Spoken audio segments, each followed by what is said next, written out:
Summertime and the city busy fixing the road, and many roads being blocked or when lane only open. And in the past used to get upset when I see the construction and delay to go from one end to the other end. But today I was happy because it means more job for the people of London, more job for the people of Ontario, more job for the people of Canada. That's right. So to stimulate our economy.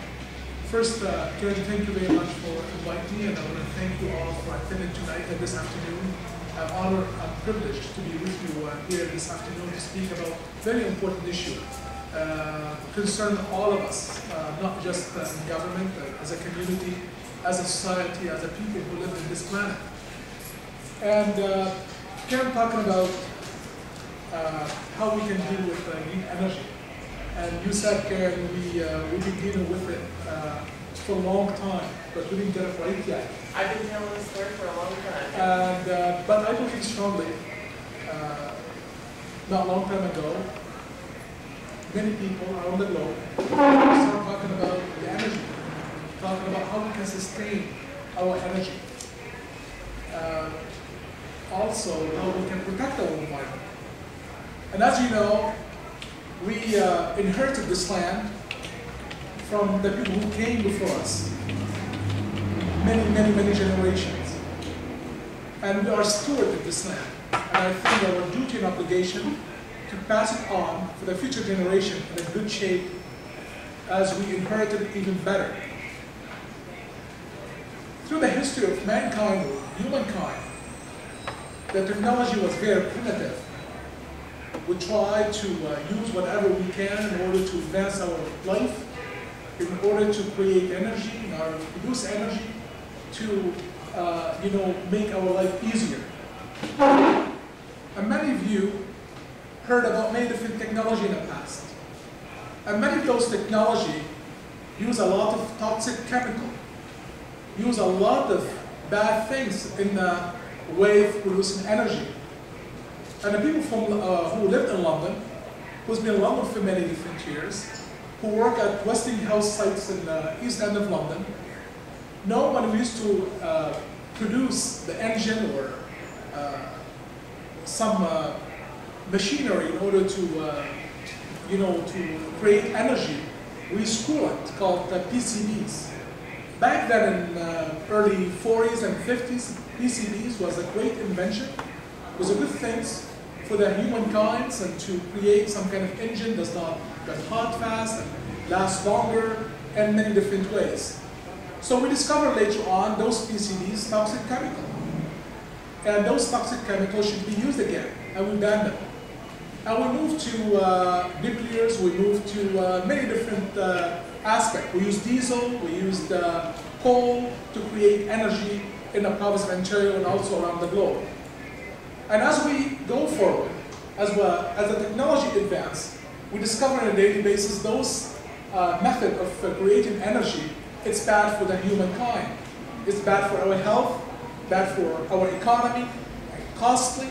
And people think sometimes, I had the chance to serve in Bill 101, first 2003, I believe 2004. The Minister of Energy back then was Dwight Duncan, who is the Finance Minister today. I had the chance to travel the province of Ontario to listen to more than 150 lectures about how we can sustain our energy, how we can change our habits. Back then we were talking about smart meter. We were talking about how we can change the coal generations to wind, to renewable, to gas, to whatever, in order to protect our health, in order to protect our environment, in order to create a green energy. It was very tough back then. About 4 or 5 years ago, it was very tough because not many people back then were talking about the climate change, talking about the effect of the climate change in our life, our species, and our planet, and our daily life. So I remember we went to Ottawa, listened to many different scientists. Some of them came and said, we have a greener cold energy. No such a cleaner cold energy.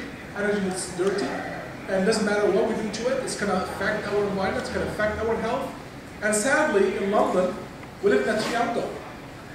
We're surrounded by 3 co-generations.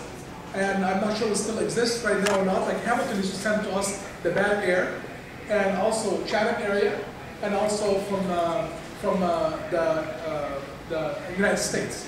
So we cannot have fence around London because we live geographically in the area. Can all the air and the bad air, the good air or the whatever, come through London? So affect our health, affect our quality of life. I remember in 2003 we came to London, and the prima Dalton McGuinty came to London. I guess we went up to on the roof here, the Royal Bank building, and we to see the smog because it's very bad. So because geographically London, situated in the area, attract all the air, whether good or bad.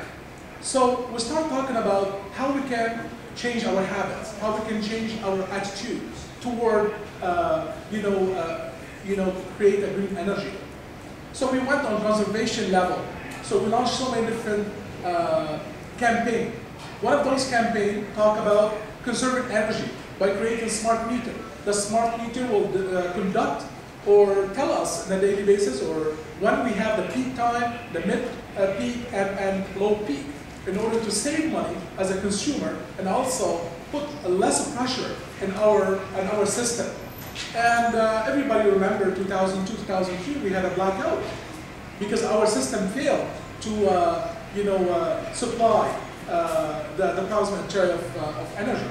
So we start creating in different ways. They create diesel engines to substitute the regular electricity supply, and we have a lot of failure in many different places across Ontario. London was one of them. So all these questions came to us as a government to have a good answer for the people of Ontario. So as I mentioned, Bill 101 back then to introduce a smart meter, to introduce a conservation culture. As you know, whatever we do on a daily basis is a cultural stuff.